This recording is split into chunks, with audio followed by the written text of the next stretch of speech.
ನಮಸ್ತೆ. ನಾನಿವತ್ತು ನಿಮಗೆ ಹೊಸದಾಗಿ ಅಡುಗೆ ಕಲಿಯೋರಿಗೋಸ್ಕರ ಬದನೆಕಾಯಿ ಪಲ್ಯ ರೆಸಿಪಿನ ಹೇಳ್ಕೊಡ್ತಾ ಇದ್ದೀನಿ. ಇವಾಗಲೇ ನಾನು ಟೊಮೆಟೊ ಸಾಂಬಾರು ತಿಳಿಸಾರು ರೆಸಿಪಿನ ಹೇಳಿದ್ದೀನಿ. ಅದರ ಲಿಂಕ್ ಬೇಕಾದರೆ ನಾನು ಕೆಳಗಡೆ ಡೀಟೇಲ್ಸಲ್ಲಿ ಕೊಟ್ಟಿರ್ತೀನಿ. ನನ್ನ ಟೈಟಲ್ ಇದೆಯಲ್ಲ, ಅದರ ಈ ಕಡೆ ಬಾಣದ ಗುರುತಿರುತ್ತೆ, ಅದನ್ನ ನೀವು ಒತ್ತಿದರೆ ಕೆಳಗಡೆ ಡೀಟೇಲ್ಸ್ ಬರುತ್ತೆ, ಅದರಲ್ಲಿ ಕೊಟ್ಟಿರ್ತೀನಿ. ಇವಾಗ ಬದನೆಕಾಯಿ ಪಲ್ಯ ಮಾಡೋಕ್ಕೆ ಬದನೆಕಾಯಿನ ಮೀಡಿಯಮ್ ಸೈಜಲ್ಲಿ ಕಟ್ ಮಾಡಿಕೊಂಡು ಅರಿಶಿನ ನೀರಲ್ಲಿ ಹಾಕಿಡಿ. ಒಂದು 2-3 ಸಲ ತೊಳೆದಾದ್ಮೇಲೆ ಅರಿಶಿನ ನೀರಲ್ಲಿ ಹಾಕಿಡಿ. ಮೀಡಿಯಮ್ ಪೀಸ್ ಸಾಕಾಗುತ್ತೆ. ಹಾಗೆ ಇದಕ್ಕೆ ಬೇಕಾಗಿರೋದು ಒಂದು ಈರುಳ್ಳಿ, ಒಂದು ಟೊಮೆಟೊ, ಒಂದು 4 ಹಸಿಮೆಣಸು, ನಾನಿಲ್ಲಿ ಒಂದು ಬದನೆಕಾಯಿ ತಗೊಂಡಿದ್ದೀನಿ. ಹಾಗೆ ಬೆಳ್ಳುಳ್ಳಿ ಒಂದು 3, ಸ್ವಲ್ಪ ಕಾಯಿ, ಒಂದು ಬದನೆಕಾಯಿ ಅಲ್ಲ, ಸೊ ಹಾಗಾಗಿ ಸ್ವಲ್ಪ ಕಾಯಿ ತಗೊಂಡಿದ್ದೀನಿ. ಎಣ್ಣೆ, ಸಾಸಿವೆ, ಕಡಲೆಬೇಳೆ ಒಗ್ಗರಣೆಗೆ, ಇದು ಉದ್ದಿನಬೇಳೆ, ಸ್ವಲ್ಪ ಬೇವಿನ ಸೊಪ್ಪು ಇದ್ದರೆ ಬೇವಿನ ಸೊಪ್ಪು, ಹಾಗೆ ಸ್ವಲ್ಪ ಕೊತ್ತಂಬರಿ ಸೊಪ್ಪು ಇರಲಿ. ಗ್ಯಾಸ್ ಮೇಲೆ ಆ ಪಾತ್ರೆಯಲ್ಲಿರೋ ನೀರೆಲ್ಲ ಆರಿದ ಮೇಲೆ ಎಣ್ಣೆ ಹಾಕ್ಕೊಳ್ಳಿ. ಇಲ್ಲಾಂದರೆ ನೀರಿದ್ದು ಎಣ್ಣೆ ಹಾಕ್ಕೊಂಡ್ರೆ ಹಾರತ್ತೆ ಎಣ್ಣೆ ಬಿಸಿ ಆದಮೇಲೆ ಸಾಸಿವೆ ಹಾಕ್ಕೊಳ್ಳಿ. ಸಾಸಿವೆ ಒಂದು ಅರ್ಧ ಚಮಚ ಸಾಕು. ಸಾಸಿವೆ ಚೆನ್ನಾಗಿ ಬಿಸಿಯಾಗಿ ಸೌಂಡ್ ಮಾಡುತ್ತೆ ಚಟಪಟ ಅಂತ ಆ ಥರ ಸೌಂಡ್ ಮಾಡಿದ ಮೇಲೆ ಕಡಲೆಬೇಳೆ ಹಾಕ್ಕೊಳ್ಳಿ. ಸಿಮ್ಮಲ್ಲಿಟ್ಟೆ ಮಾಡಿ, ಜಾಸ್ತಿ ಉರಿ ಇಟ್ಕೊಳ್ಬೇಡಿ. ಕಡಲೆಬೇಳೆ ಹಾಕಿದ ಮೇಲೆ ಉದ್ದಿನಬೇಳೆ ಸ್ವಲ್ಪ ಹಾಕ್ಕೊಳ್ಳಿ. ಫಾಸ್ಟಾಗಿ ಇಡಬೇಡಿ, ಮೆಲ್ಲ ಇಡಿ ಗ್ಯಾಸು. ಈಗ ಬೆಳ್ಳುಳ್ಳಿ ಹಾಕ್ಕೊಳ್ಳಿ, ಜಜ್ಜಿಟ್ಟಿರೋ ಬೆಳ್ಳುಳ್ಳಿ ಹಾಕ್ಕೊಳ್ಳಿ. ಹಾಗೆ ಬೇವಿನ ಸೊಪ್ಪಿದ್ರೆ ಬೇವಿನ ಸೊಪ್ಪು ಹಾಕ್ಕೊಳ್ಳಿ. ಆಮೇಲೆ ಫ್ರೈ ಮಾಡಿ, ಅದನ್ನ ಕಲರ್ ಚೇಂಜ್ ಆಗೋವರೆಗೂ ಫ್ರೈ ಮಾಡಿ. ಇವಾಗ ಅದು ಫ್ರೈ ಆದಮೇಲೆ, ಸ್ವಲ್ಪ ಕಲರ್ ಚೇಂಜ್ ಆದಮೇಲೆ ಕಟ್ ಮಾಡಿ ಇಟ್ಕೊಂಡಿರೋ ಟೊಮ್ಯಾಟೊ, ಈರುಳ್ಳಿ, ಕಾಯಿ ಮೆಣಸನ್ನ ಹಾಕ್ಕೊಳ್ಳಿ. ಎಲ್ಲ ಹಾಕ್ಕೊಂಡಾದ್ಮೇಲೆ ಚೆನ್ನಾಗಿ ಫ್ರೈ ಮಾಡಿ. ಸ್ವಲ್ಪ ಉಪ್ಪು ಹಾಕ್ಕೊಳ್ಳಿ, ಆವಾಗ ಈರುಳ್ಳಿ ಟೊಮ್ಯಾಟೊ ಎಲ್ಲ ಬೇಗ ಮೆದು ಆಗುತ್ತೆ. ಚೆನ್ನಾಗಿ ಕಲರ್ ಚೇಂಜ್ ಆಗೋವರೆಗೂ ಫ್ರೈ ಮಾಡಿ. ನಾವು ಉಪ್ಪು ಹಾಕ್ಕೊಂಡ್ರೆ ಬೇಗ ಸ್ಮ್ಯಾಶ್ ಆಗುತ್ತೆ. ಈರುಳ್ಳಿ ಟೊಮೆಟೊ ಎಲ್ಲ ಬೇಗ ಬೇಯುತ್ತೆ, ತುಂಬ ಸಮಯ ಹಿಡಿಯಲ್ಲ. ಹಾಗಾಗಿ ತರಕಾರಿ ಎಲ್ಲ ಬೇಯಿಸೋತ್ತಿಗೆ ಸ್ವಲ್ಪ ಉಪ್ಪು ಹಾಕ್ಕೊಳ್ಳಿ, ಅವಾಗ ಬೇಗ ಬೇಯುತ್ತೆ. ಈ ಥರ ಚೆನ್ನಾಗಿ ಫ್ರೈ ಮಾಡಿ.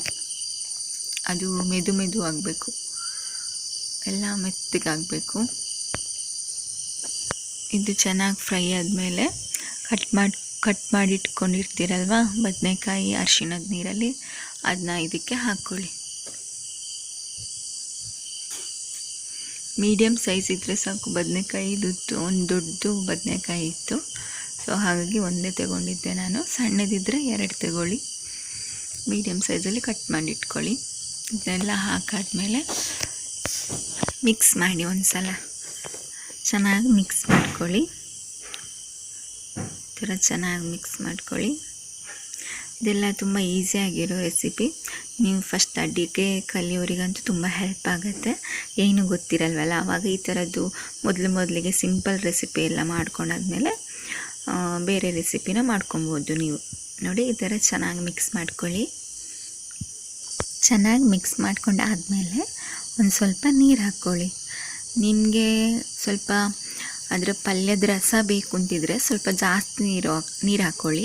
ಅಥವಾ ತುಂಬ ನೀರು ಬೇಡ, ಡ್ರೈ ಇರಬೇಕು ಅಂದರೆ ಸ್ವಲ್ಪ ನೀರು ಹಾಕ್ಕೊಂಡ್ರೆ ಸಾಕು. ಯಾಕಂದರೆ ಬದನೆಕಾಯಿ ಬೇಗ ಬೇಯುತ್ತೆ. ನನಗೆ ಬದನೆಕಾಯಿ ಸಾಂಬಾರು ಇಷ್ಟ ಆಗಲ್ಲ, ಅದಕ್ಕೆ ಈ ಥರ ಮಾಡೋದು ಪಲ್ಯ. ಇದರಲ್ಲಾದರೆ ಚೆನ್ನಾಗಿ ಊಟ ಮಾಡ್ಬೋದು. ಕೆಲವರಿಗೆ ಇಷ್ಟ ಆಗಲ್ಲ ಬದನೆಕಾಯಿ, ಅಂಥವರು ಈ ಥರ ಪಲ್ಯ ಮಾಡಿಕೊಂಡು ತಿಂದರೆ ಚೆನ್ನಾಗಿರುತ್ತೆ. ಹಾಗೆ ರುಚಿಗೆ ತಕ್ಕಷ್ಟು ಉಪ್ಪು ಹಾಕ್ಕೊಳ್ಳಿ.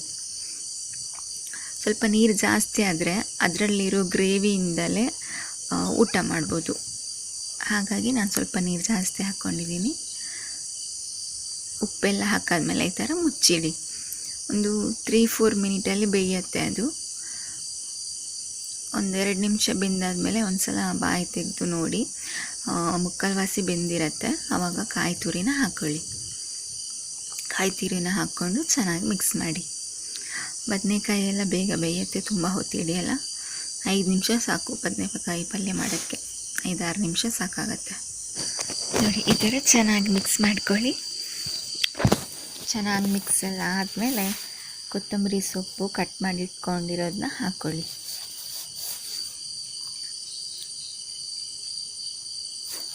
ಕಾಯಿ ಹಾಕಿದ ಒಂದು ಅರ್ಧ ನಿಮಿಷ ಮುಚ್ಚಿಟ್ರೆ ಸಾಕು. ಆಮೇಲೆ ಕೊತ್ತಂಬರಿ ಸೊಪ್ಪನ್ನ ಕಟ್ ಮಾಡಿರೋದನ್ನ ಹಾಕ್ಕೊಳ್ಳಿ. ಇಷ್ಟೇ, ಬದನೆಕಾಯಿ ಪಲ್ಯ ರೆಡಿಯಾಗಿರುತ್ತೆ. ತುಂಬ ಟೇಸ್ಟಿನೂ ಆಗಿರುತ್ತೆ.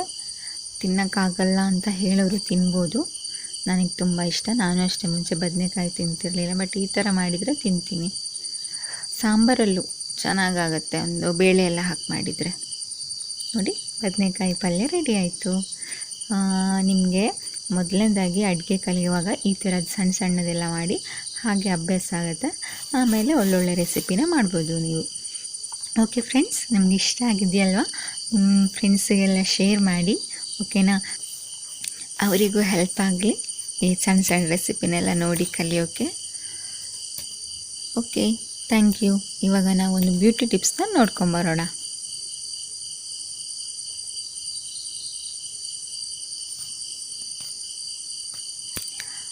ಇದು ನಾನು ಯೂಸ್ ಮಾಡಿರೋದೇ ಬ್ಯೂಟಿ ಟಿಪ್ಸು, ಅದನ್ನ ನಿಮಗೆ ಹೇಳ್ತಾ ಇದ್ದೀನಿ. ಮುಲ್ತಾನ್ ಮಿಟ್ಟಿ ನಿಮಗೆ ಗೊತ್ತಿರುತ್ತೆ, ಇದು ಶಾಪಲ್ಲಿ ಫ್ಯಾನ್ಸಿಲೆಲ್ಲ ಸಿಗುತ್ತೆ. ಹಾಗೆ ರೋಸ್ ವಾಟರು ಸಿಗುತ್ತೆ. ಮುಲ್ತಾನ್ ಮಿಟ್ಟಿ 2 ಚಮಚ, ಅದನ್ನ ಮಿಕ್ಸ್ ಮಾಡೋಕ್ಕೆ ಸ್ವಲ್ಪ ರೋಸ್ ವಾಟರು, ಅದನ್ನೆರಡೂ ಚೆನ್ನಾಗಿ ಮಿಕ್ಸ್ ಮಾಡ್ಕೊಳ್ಳಿ. ಮಿಕ್ಸ್ ಮಾಡ್ಕೊಂಡಾದ್ಮೇಲೆ ನಿಮ್ಮ ಫೇಸ್ ಫುಲ್ ಹಾಕ್ಕೊಳ್ಳಿ. ಹಾಗೆ ನೆಕ್ ಹತ್ರನೂ ಹಾಕ್ಕೊಳ್ಳಿ, ಕುತ್ತಿಗೆ ಭಾಗದಲ್ಲೂ. ಇದನ್ನ ಬೇಕಾದರೆ ನೀವು ಹ್ಯಾಂಡಿಗೆಲ್ಲ ಯೂಸ್ ಮಾಡ್ಬಾರ್ದು, ಯಾಕಂದರೆ ಬಿಸಿಲಿಗೆಲ್ಲ ಕಪ್ಪಾಗಿರುತ್ತಲ್ವ, ಅಂಥ ಪ್ಲೇಸಲ್ಲಿ ಇದನ್ನೆಲ್ಲ ಹಚ್ಕೊಂಡ್ರೆ ಸ್ಕಿನ್ ವೈಟ್ ಆಗುತ್ತೆ. ಬಿಸಿಲಿಂದ ಕಪ್ಪಾಗಿರೋ ಸ್ಕಿನ್ ವೈಟ್ ಆಗುತ್ತೆ. ಹಾಗೆ ಫೇಸ್ ಗ್ಲೋ ಬರುತ್ತೆ. ಮತ್ತು ನಿಮ್ಮ ಸ್ಕಿನ್ ಟೈಟ್ ಆಗುತ್ತೆ, ಚರ್ಮ ಟೈಟ್ ಆಗುತ್ತೆ. ಏಜ್ ಆಗಿರೋರಿಗೆ ಲೈನ್ಸ್ ಬೀಳುತ್ತಲ್ಲ, ಅದೆಲ್ಲ ಹೋಗುತ್ತೆ. ಇದನ್ನ ಯಾರು ಬೇಕಾದರೂ ಹಚ್ಕೊಬೋದು, ಹುಡುಗಿರು, ಏಜ್ ಆದವರು ಎಲ್ರಿಗೂ ಹೆಲ್ಪ್ ಆಗುತ್ತೆ ಇದು. ನಾನು ಇದನ್ನ ತುಂಬ ಯೂಸ್ ಮಾಡ್ತಾಯಿದ್ದೆ, ಚೆನ್ನಾಗಿ ರಿಸಲ್ಟ್ ಬಂದಿತ್ತು. ನೀವು ಇದನ್ನ 1 ಮಂತ್ ಆದರೂ ಯೂಸ್ ಮಾಡಿ ನೋಡಿ, ಒಳ್ಳೆ ರಿಸಲ್ಟ್ ಬರುತ್ತೆ. ಓಕೆನಾ? ಆಯಿಲ್ ಸ್ಕಿನ್ನವ್ರಿಗಂತೂ ಇದು ತುಂಬ ಒಳ್ಳೆಯದಾಗುತ್ತೆ. ಅಂದರೆ ಆಯಿಲ್ ಇರುತ್ತಲ್ಲ, ಅದೆಲ್ಲ ಕಡಿಮೆ ಆಗುತ್ತೆ. ಡ್ರೈ ಸ್ಕಿನ್ನವರು ಇದಕ್ಕೆ ಸ್ವಲ್ಪ ಹಾಲು ಮಿಕ್ಸ್ ಮಾಡ್ಕೊಂಡು ಹಾಕ್ಕೊಳ್ಳಿ, ಆವಾಗ ಸ್ಮೂತ್ ಆಗುತ್ತೆ. ಇಲ್ಲಾಂದರೆ ನಿಮ್ಮ ಡ್ರೈ ಸ್ಕಿನ್ ಮೊದಲೇ ಡ್ರೈ ಇರುತ್ತೆ, ಇದನ್ನ ಹಾಕಿದಾಗ ಇನ್ನೂ ಡ್ರೈ ಆಗುತ್ತೆ. ಇದರಿಂದ ಯಾವ ಸೈಡ್ ಎಫೆಕ್ಟು ಇಲ್ಲ. ಮುಲ್ತಾನ್ ಮಿಟ್ಟಿನೂ ಒಳ್ಳೆ ಮುಖದ ಕಾಂತಿ ಹೆಚ್ಚೋಕ್ಕೆ ಹೆಲ್ಪ್ ಆಗುತ್ತೆ. ಇದನ್ನ ನೀವು ನಿಮ್ಮ ಫ್ರೆಂಡ್ಸ್ಗೆಲ್ಲ ಶೇರ್ ಮಾಡಿ, ಓಕೆನಾ? ಈ ಬ್ಯೂಟಿ ಟಿಪ್ಸ್ ನಿಮಗೆ ಇಷ್ಟ ಆಗುತ್ತೆ ಅಂದ್ಕೊಳ್ತೀನಿ. ಇದು ತುಂಬ ಒಳ್ಳೆ ಎಫೆಕ್ಟಿವ್ ಬ್ಯೂಟಿ ಟಿಪ್ಸು, ಖಂಡಿತ ಟ್ರೈ ಮಾಡಿ. Okay, thank you friend. ಹಾಗೆ ನನ್ನ ಚಾನೆಲ್ನ ಸಬ್ಸ್ಕ್ರೈಬ್ ಮಾಡಿ, ಶೇರ್ ಮಾಡಿ, ಲೈಕ್ ಮಾಡಿ. Thank you.